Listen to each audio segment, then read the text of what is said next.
This is Steve Meehan for the Kent Pilot. Leon Friesen is a man of many talents. For students and parents, he has helped shape generations of Kent County musicians. He has also played a critical role in our community, serving as chairman of the local management board and a former social services board member. Leon is also a pastor and serves as chaplain of the Kent County Detention Center and the Chestertown Volunteer Fire Company. Leon Friesen, welcome to the Kent Pilot. It's a pleasure to be here. Chestertown's council took an historic step last night and voted 4-0 to adopt the public message Black Lives Matter as a policy and to permit murals to communicate that message to be painted on the town streets. How do you feel about the debate and outcome? The debate was interesting. I think it showed what decent, respectable, knowledgeable, and intellectual human beings could accomplish. I think that there were some very interesting points, but as I said in the letter, making that decision said, we hear you, we feel your pain, basically we empathize with you, and I was very pleased at the outcome. You have a real personal connection to the Black Lives Matter movement here in Chestertown, to the extent that your mother grew up in Chestertown, in a segregated Chestertown. How do you feel about this vote in that context? I mentioned in the letter that we were able to trace our genealogy back to the first slave that came here from Africa. There were stories that my mother even told me about when black women gave birth to children in the hospital in the basement where water would seep in. Talking to different residents in the county, was informed of the many injustices that they were met with, either they or their family members. There are things that I've witnessed, wrote about some of the things I was met with personally. And so the idea of having that mural painted was a good idea, a good step in the right direction.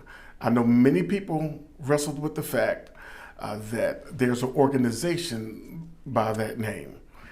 And I want to say it one more time. The organization and the movement are two different things. And just because you're part of the movement, it does not mean you promote the organization. So this was a very good move.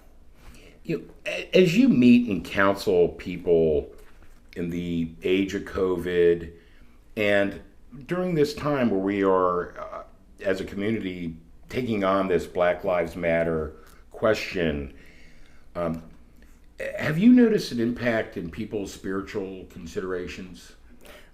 I think that people are more vulnerable than they've ever been. They're concerned about their health. Many people have lost their jobs. The fact that congregations are not able to meet physically as they used to is really affecting a lot of people. And I think that if there ever was a time that people needed spiritual enlightenment, spiritual healing, spiritual encouragement, it is now. And pastors have a hard job during this time. I don't complain about it. I love the fact, fortunately, my congregation, which is not large at all, they've been very faithful, devoted to Zoom meetings or however we meet. And even some other opportunities have come for me to speak at other churches. And so, but I think this is a time that God is saying to us, hey, stop, listen to me. And in your mind, how do you see the next step, the creation of the mural, coming together? This is a time, once again, for the citizens of this county, no matter what walk of life they're in, to put together this unified message. I like the fact that Mayor Serino says, okay, we're going to put this little message at the bottom, Chestertown unites against racism. There are people who won't even like that statement. And it is a time that is going to be very uncomfortable for anyone who's trying to sit on the fence. Either you unite against racism or you join with the racists. It's hard not to observe this spiritual energy around the Black Lives Matter movement. Not just black people, white people, Latinos. It's really across the board, this interest. How do you believe that is impacting the spiritual direction of people in the community? One of the things is that we cannot do things individually. We have to work collectively if we're going to mount this beast of racism. Just like going back to the civil rights movement, it was not just black people marching. It wasn't just Christians marching. They were white people, they were Catholic, they were Jews. They came together. In this town, we're unique. So small, smallest county in the state of Maryland. There's no reason for us to conduct ourselves as many in metropolitan areas do. We are doing a good job of not looking for ways to divide us, but unite us. And I believe that this cause, recognizing the injustices that black people have faced, especially in Kent County, is a good recognition. And once again, saying to the citizens of Kent County, I may not have wronged you, and you didn't. I tell people that I meet all the time, you're not a slave owner. I'm not a slave. I don't need an apology from you. But to ignore the fact that these injustices have been done is to say your history doesn't matter. So to say now that Black Lives Matter, that's saying, I know the history, I don't like it, here's a chance to make good history. As the 100 days of action in Kent County have unfolded, one observation I have made is a noticeable absence of white clergy in support of this movement. And what is going on the white clergy front? To the defense of some, there are a few of us that meet every Tuesday morning for prayer at Fountain Park. Interestingly, in the first week, right after the George Floyd murder, I received 3 invitations to preach at white churches. It just happened. I preached at Rock Hall and I preached at Galena. The reception was unbelievable. I know that this is a very uncomfortable topic, and you have to be very confident in your role as a pastor to broach this subject.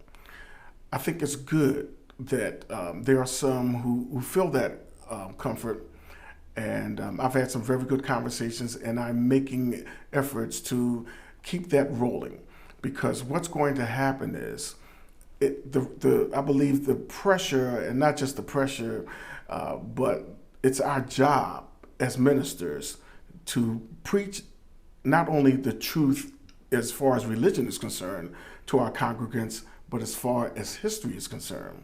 And I think that we can do that and not be divisive. But the thing that people need to keep in mind is this: our members are talking about this. The question is, what are they saying? I made a statement at one church, and I told them the Bible talks about us answering for every word. And I told them, not only are you going to answer for every word you say, you're going to answer for every tweet, every post, and every text message. So either you are a part of the problem or you're part of the solution.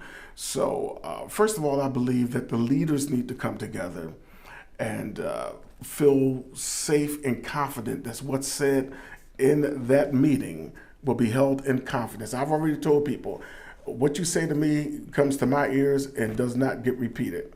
Our confidentiality is one of my main trademarks.